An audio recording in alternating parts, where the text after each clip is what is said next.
সুপ্রিয় viewers, bike blog 9 এর পক্ষ থেকে আপনাদের সবাইকে জানাচ্ছি আন্তরিক শুভেচ্ছা অভিনন্দন। আপনি আপনার বাইক থেকে মাইলেজ কম পাচ্ছেন, আপনার পকেটের টাকা শেষ হয়ে যাচ্ছে, কিন্তু আপনার বাইকের ফুয়েল শুধু কাচ্ছে। যদি আপনার বাইকের ফুয়েল খুব তাড়াতাড়ি খরচ হয়, মাইলেজ যদি ভালো না পান, সেক্ষেত্রে আপনি একটি কাজ করবেন। যে কাজটি করবেন একদম খুব সিক্রেট একটি কাজ। তো আপনি আপনার বাইকের মধ্যে যদি এই কাজটি করেন, সেক্ষেত্রে আপনি আপনার বাইক থেকে অবশ্যই 50+ মাইলেজ পাবেন। তো চলুন দেখে আসি আজকের ভিডিও। আপনার বাইকের মধ্যে একটি কার্বোরেটর লাগানো আছে। আপনি কি করবেন? কাজটা আপনি করতে পারবেন না। আপনার কি করতে হবে? ভালো কোনো মেকানিকের কাছে আপনার যেতে হবে।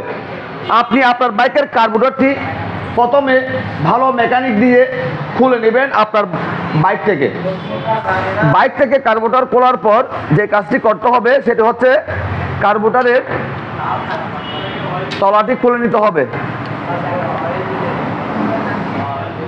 আপনারা দেখতে পাচ্ছেন কার্বোরেটরের তলাটি আমি খুলে নিলাম। এই যে এখানে আপনারা দেখতে পাচ্ছেন, এটা হচ্ছে মেইন জেট। আরেকটি জেট এখানে লাগানো আছে, সেটি হচ্ছে স্লো পিকআপের জেট। আপনাদের কি করতে হবে? এই মেইন জেটটি কার্বোরেটর থেকে খুলে নিতে হবে। তো আপনারা দেখতে পাচ্ছেন আমি মেইন জেটটি কার্বোরেটর থেকে খুলে নিলাম। এরকম একটা ফ্লেক্সিবল তার নেবেন। এখান থেকে আপনি কি করবেন? দুইটি তারের গুণ বাইর করে নেবেন। এভাবে বাইর করে এভাবে একটু বডি নেবেন।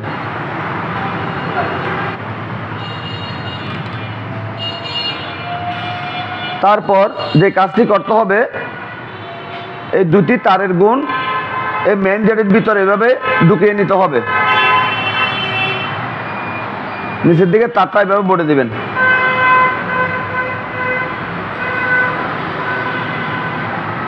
তারপর এই তারটি এখানে একটা সিল দেওয়া আছে, এই সিলের উপরে আমাদের কি করতে হবে? তারটি বাঁধতে হবে।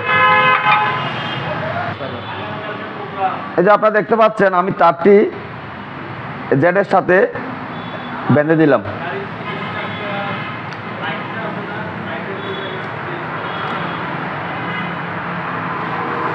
তারপর মেন জেট কার্বোরেটরের সাথে আবার ফিটিং করে নেবেন।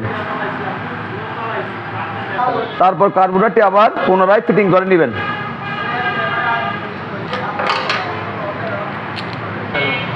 কার্বোরেটর সম্পূর্ণ ফিটিং করার পর আপনাদের যে কাজটি করতে হবে, এই যে আপনারা বিসিএস স্ক্রু দেখতে পাচ্ছেন, এই বিসিএস স্ক্রুটা আস্তে আস্তে সম্পূর্ণ টাইট করে নেবেন।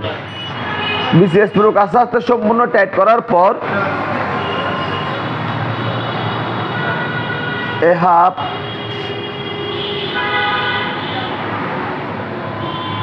এই এক, এই দেড়, এই দুই পেসে বিসিএস স্ক্রু অ্যাডজাস্ট করবেন, অথবা দুই পেসের মধ্যে তারপরে যদি ভালো না পান আপনারা 1.5 সুরির মধ্যে অ্যাডজাস্ট করবেন বিসিএস স্ক্রু। তারপর যে কাজটি করতে হবে, আপনার বাইকের আইডল স্ক্রু আপনারা দেখতে পাচ্ছেন, যেটা দিয়ে আমরা বাইকের আরপিএম অ্যাডজাস্ট করি। তো অবশ্যই আমাদের কি করতে হবে? কার্বোরেটর বাইকের মধ্যে লাগানোর পর আমরা অবশ্যই বাইকটি 10 মিনিটের জন্য স্টার্ট করে রাখবো। 10 মিনিট স্টার্ট করে রাখার পর আমরা কি করব? বাইকের আরপিএম অ্যাডজাস্ট করব আইডল স্ক্রু ঘুরিয়ে। তো বাইকের আরপিএম কত রাখবেন? বাইকের আরপিএম আপনারা অবশ্যই 1200-তে সেট করবেন। সেক্ষেত্রে বাইক রাইড করার সময় আর বারবার বন্ধ হবে না।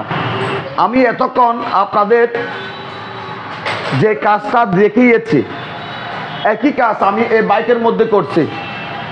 তো বাইকটি সুন্দর মতো চলতেছে এবং বাইক থেকে 50+ মাইলেজ পাচ্ছে এই বাইকের মালিক।